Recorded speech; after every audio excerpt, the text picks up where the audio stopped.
o convite em teu nome, Paulo.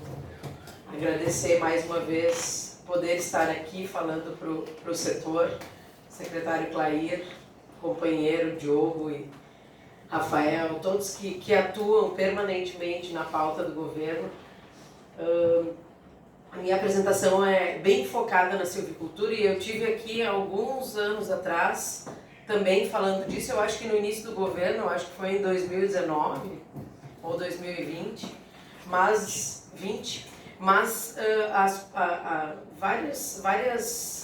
pontos que foram abordados aqui, tanto pelo Rafael quanto pelo Diogo, a gente poderia ficar falando a manhã inteira.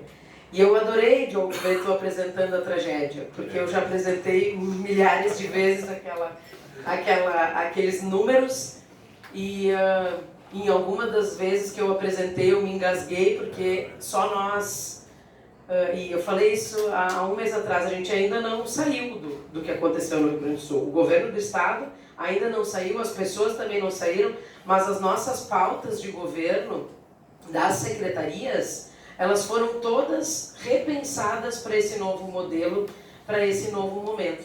E isso fez com que nós tivéssemos uma conexão maior ainda entre secretarias. Então, eu sempre digo que as pautas do meio ambiente as pessoas acham muito chato. E aí tem o projeto do Proclima 2050, tem projeto de educação ambiental, tem projeto de adaptação e resiliência. Nós já falávamos disso muito antes de acontecer.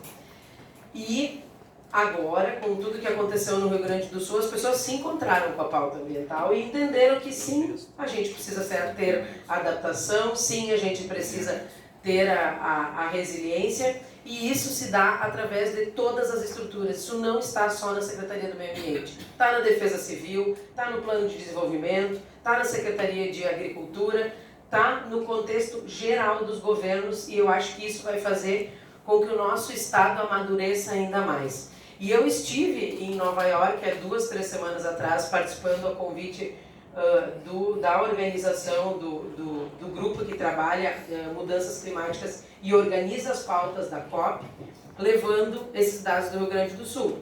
E quando eu cheguei na agência de comando e controle da cidade de Nova York, eu falei um pouco de tragédias, enfim, desses nossos números e daquele mapa em vermelho. E eles falaram: a gente jamais estaria preparado para isso. Ninguém estava preparado para isso. E ninguém está. Até porque, o Diogo também falou aqui um pouco da burocracia. Se a gente fosse construir as pontes na altura que a gente precisava para esse momento, a gente estaria preso por superfaturamento. Então, esse momento climático que dentro da secretaria a gente aborda há muito tempo, ele sugere um novo olhar sobre a máquina pública, sobre a fiscalização, mas também da comunidade, de entender que nós precisamos nos adequar. E a silvicultura, onde é que a silvicultura se encontra com tudo isso? O Rafael já disse, e eu acho que todo mundo sabe aqui que eu sou engenheira florestal, e quando eu entrei no governo eu falei: Rafael, vamos, Diogo, falei também para o Moacir, falei para todo mundo, vamos acelerar e vamos fazer com que o Rio Grande do Sul entenda a silvicultura. E em 2020 a gente estava aqui debatendo por que os empreendimentos iam embora, e foram muitos embora, por narrativas equivocadas do setor. E dentre essas narrativas equivocadas, nós temos uma série de regramentos que precisavam e que foram sendo atualizados, mas aonde que isso tudo se encontra com a mudança climática? A silvicultura é o melhor setor de compensação de emissões que existe. É a salvação para as cidades, para as indústrias que não vão ter a capacidade. Muitos setores agropecuários também vão ter esse papel importante. E nós precisamos agregar valor ao nosso produto, fortalecer as cadeias com esta narrativa. Não é só porque a produção, a silvicultura, a celulose, o bovino, a agricultura trazem um importante componente econômico. Eles trazem o componente ambiental da compensação. E é esse foco, é esse olhar que eu entendo que talvez tenha impulsionado a saída da silvicultura como atividade de potencial poluidor que sugere licenciamento ambiental. Mas aqui no estado ela ainda é de alto potencial poluidor, como a suinocultura, por exemplo. E isso é mais uma coisinha que a gente vai ajustar o caminho. Mas vamos passar para a apresentação. Pode passar. Pode? Quem vai passar? Eu vou passar? Ninguém vai passar? Não vai ter apresentação? Não tem problema. Não tem problema. Eu posso falar sem apresentação também. A gente está tentando... Tá. Mas eu vou iniciando já, então, sem apresentação. Na apresentação falava um pouco do geral, que todos vocês sabem, do potencial de produção do Brasil e do Rio Grande do Sul, tanto na área de silvicultura quanto de celulose. Mas o que trazia como fundamental foi o compromisso que a gente assumiu de revisar os regramentos. E esse compromisso iniciou com o Código Estadual de Meio Ambiente, que foi revisado e foi discutido durante todo o ano de 2019 e publicado no início de 2020. E o que o Código trouxe? A questão da isenção de licenciamento para os pequenos, para as áreas pequenas de produção de silvicultura de 30 e 40 hectares, e trouxe também uma possibilidade de licenciamento ambiental por compromisso, que é o licenciamento que passa a... Não se preocupem, não precisa da apresentação. Não precisa? Não se preocupem, eu vou falar. E trouxe também essa questão de termos a possibilidade do licenciamento mais expedito pela LAC. A LAC foi muito debatida, inclusive foi a julgamento, porque ela é um procedimento que passa a fase da análise profunda e da vistoria para, depois da emissão da licença, como uma verificação daquilo que foi aportado e garantido pelos responsáveis técnicos. Junto com a inovação legislativa, a gente precisa da inovação tecnológica para poder fazer isso rodar. Internamente, nós só conseguimos implementar a LAC no estado do Rio Grande do Sul para as renovações das licenças de operação. Então, hoje a gente já tem algumas licenças que foram emitidas dessa forma, mas o sistema ainda está sendo evoluído para que as novas licenças também passem a ser.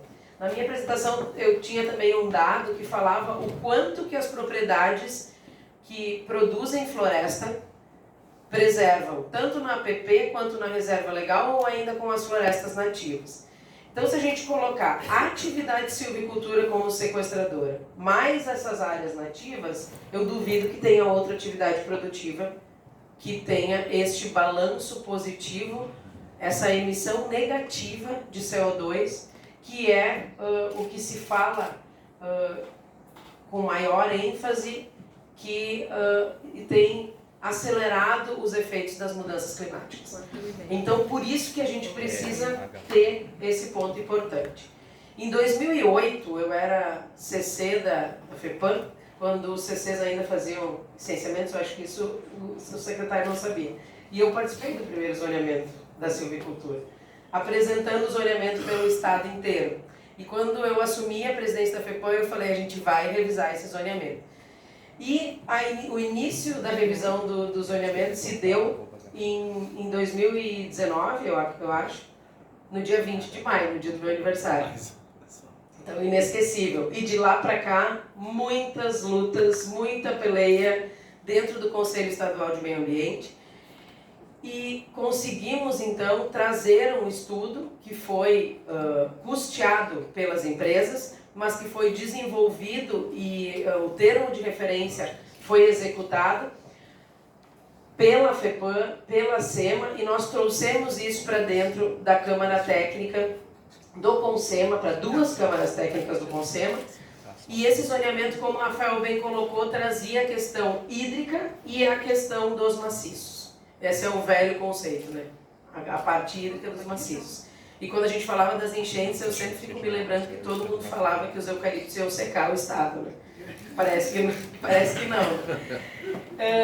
E nós vencemos muito facilmente a parte hídrica com a questão de que nós aumentamos as medições da influência dos plantios sobre as bacias hidrográficas. Então essa parte foi muito tranquila, mais ou menos, né, no CONSEMA. Eu participei de uma das reuniões em que a minha, e aqui fica também a minha indignação com esse ponto que a gente também um dia vai ter que ajustar.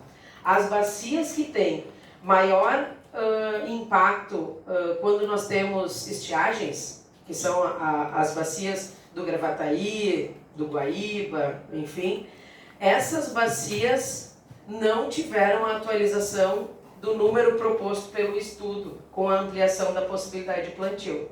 E a minha pergunta, talvez alguns que estiveram lá lembrem, eu acho que talvez nunca o secretário de Estado participava das reuniões técnicas, mas eu faço questão de participar de algumas, foi, então tá bom, onde tem restrição hídrica a gente não pode plantar árvore, é isso. Nós vamos fazer o quê? Vamos construir indústria ali, então. Plantar árvore não. É esse tipo de coisa que precisa ser falado, que precisa ser revisto e que precisa ser debatido. Então, nós aprovamos para todas as outras bacias, nós tivemos um upgrade de área a ser plantada com a questão da restrição hídrica, mas, como o Rafael bem falou, a questão dos maciços, que é o tamanho do plantio e a distância entre eles, houveram muitas discussões. E essas discussões passavam de 2 anos de discussões. E quando nós temos estudos técnicos científicos que passam de 2 anos, os dados começam a ficar obsoletos. E a minha preocupação era que a gente perdesse aquele estudo de grande magnitude. Então, em conjunto com os setores e conversa, nós decidimos por dividir esses 2 conceitos, aprovar a parte que era unânime, que era a parte hídrica, e rediscutir a questão do maciço. Todos aqui conhecem muito bem plantios florestais e eu acho que concordam comigo que não existem maciços florestais porque tem aceros, porque tem APPs, porque tem uma série de elementos entre. E até também porque uma floresta não é um muro. Bem diferente disso, a gente tem a conexão. E por que não tem o desenvolvimento de, por exemplo, outras espécies nativas ali no meio? Porque tem manejo. Porque tem manejo. Quem quiser me chamar? Ah, conseguimos. Pode passar bem para o fim, então. Mas, conseguimos. Mais.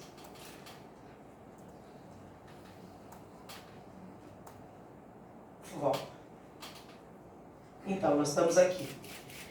Então, essa parte, mas também aqui eu quero fazer um pedido e uma atenção que, no sentido que eu já tinha mencionado em outro momento, que tudo que a gente segue à risca, os regramentos, os protocolos e o registro, tem muito mais chance de dar certo.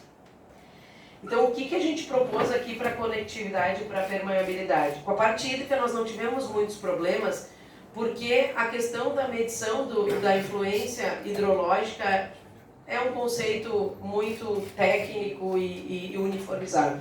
Mas para a parte de conectividade e permeabilidade, eu me lembro de uma das vezes que eu disse, chipem esses animais, bota chip nesses bichos e olha por onde eles estão andando.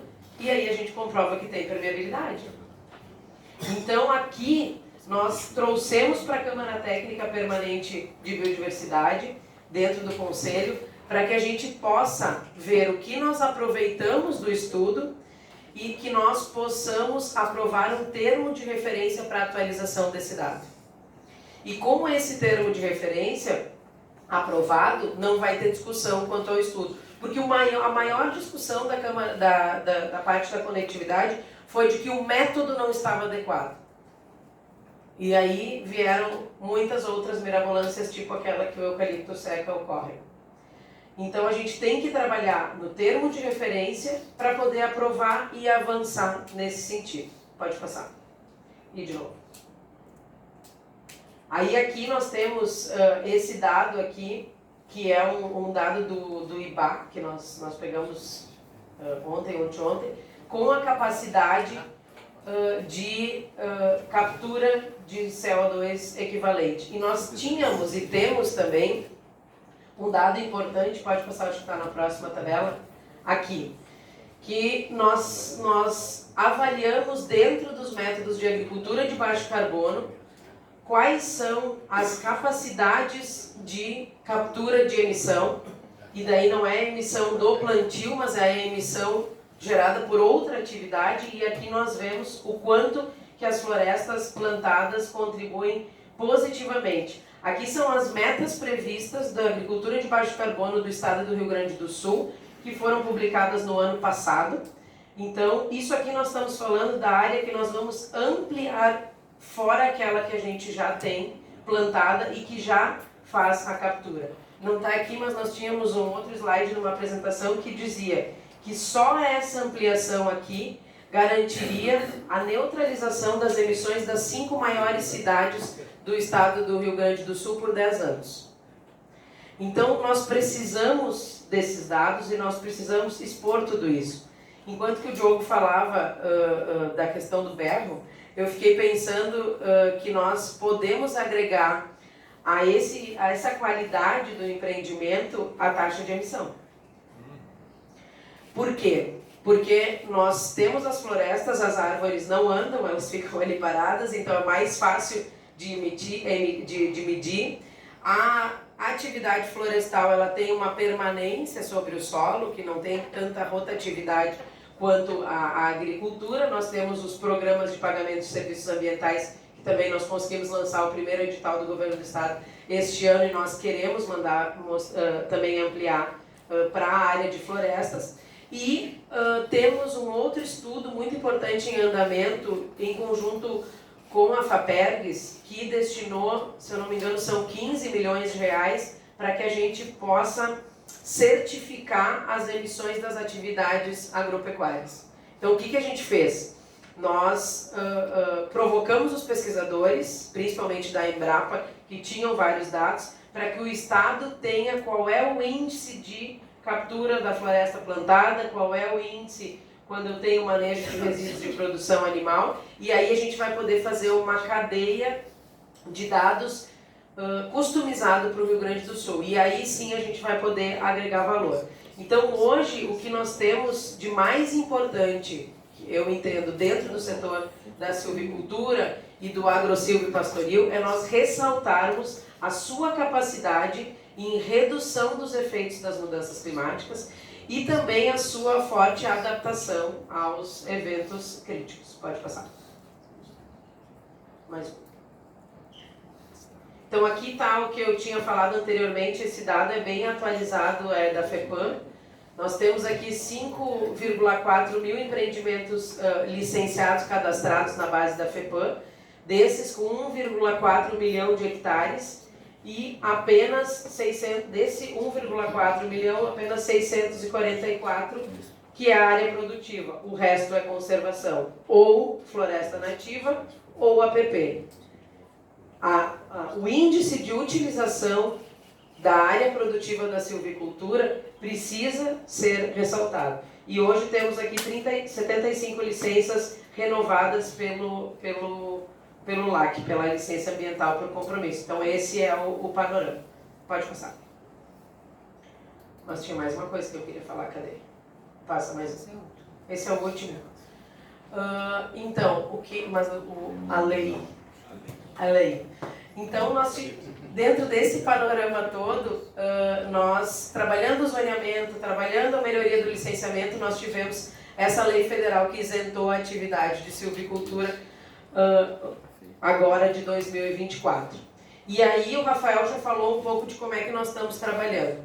Bom, nós somos um dos únicos estados que tem zoneamento de silvicultura. Nós não queremos pegar esse zoneamento e não utilizar. Por quê? Porque ele traz a restrição ambiental, ele traz uma previsibilidade para o empreendedor, mas o que nós queremos? Nós queremos, e eu pessoalmente quero muito, trazer a silvicultura para o lugar que ela merece, que é o lugar de uma atividade de baixo impacto e não de alto impacto. Então, nós, como Estado, podemos ou não licenciar a silvicultura a partir da lei de 2024. Nós entendemos que é muito importante ter o cadastro das áreas de silvicultura. Qual é a espécie, qual é a idade do plantio, para que a gente possa fazer política pública. Senão a gente perde a mão do que está acontecendo. Nós também queremos. Todos nós queremos. Então, consenso. Então, o que nós estamos trabalhando internamente na Secretaria, e por isso que o Rafael disse, não sei mais se a gente vai tocar ou não a isenção dos 300 hectares, porque nós estamos trabalhando em uma maneira que nós possamos aproveitar o zoneamento, ter o registro, mas que isso não precise seguir o rito do licenciamento que é dado atualmente. Para isso, o que a gente precisa? Atualizar a 372, que é a resolução do CONSEMA que traz atividades licenciáveis, atualizar o potencial poluidor e criar uma conexão com a Secretaria da Agricultura, que hoje é quem faz o cadastro florestal. Então, eu acredito que sobraram aí duas coisas importantes para se fazer. Repensar o cadastro e o licenciamento. E o segundo, atualizar o zoneamento com relação à conectividade. Mas quero finalizar dizendo que, assim como nós tivemos um olhar diferente para o setor da silvicultura, e acredito que todos nós aqui contribuímos muito para isso, nós tivemos um envolvimento do setor também muito diferente. Então, na revisão do zoneamento, nós tivemos foi a primeira vez que tiveram 200 contribuições numa consulta pública. Foi a primeira vez do CONSEMA que tiveram 200 contribuições. Isso é muito importante, porque quando a gente tem 200 contribuições, a gente demonstra que a sociedade está envolvida e que a sociedade quer aquilo. Agora a gente foi superado pela irrigação, que teve mais de 1.000 contribuições. Se eu não me engano, 1.400. Isso. Então, assim, esse aqui que eu quero fazer um convite para que vocês participem. Porque, sim, nós temos muitas demandas internas, nós temos todo aquele preconceito sobre atividades, e também existe um preconceito sobre o meio ambiente. Eu, graças a Deus, sempre agradeço muito também a todos vocês, eu sempre fui muito bem recebida no setor agrícola e não só da silvicultura, porque também eu acho que a silvicultura se perdeu quando ela se distanciou do setor agrícola e mudou de ministério. Então, mas eu sempre fui muito bem recebida. Mas uma pauta permanente de vida é desmistificar que o meio ambiente é contrário ao setor produtivo, é contrário ao empreendedorismo, por isso que eu faço questão de vir aqui e estar em todos os lugares. Mas a gente precisa da participação de vocês. E a forma mais fácil é nas consultas públicas, porque elas são online, e se as minutas estão lá, a gente precisa disso, porque quando a gente valida isso no Ministério Público, não é a SEMA, não é a FEPAM, não é a Marjorie, é a sociedade. E a sociedade registrou a sua manifestação dentro da consulta pública. Então, nós vamos avançar para a revisão do licenciamento ou apenas do cadastro, nós vamos estudar uma maneira de fazer isso, nós vamos avançar na revisão da conectividade do zoneamento, mas eu quero poder contar com todos vocês dentro da consulta pública, o Rafael, o Diogo, eu, todos nós aqui vamos entrar em contato para dizer quando estiver em consulta, mas nós precisamos do registro da presença de vocês para garantir que a gente possa seguir avançando na silvicultura. Então, acho que eu encerro com isso, agradeço a atenção de todos e sigo à disposição. Obrigada.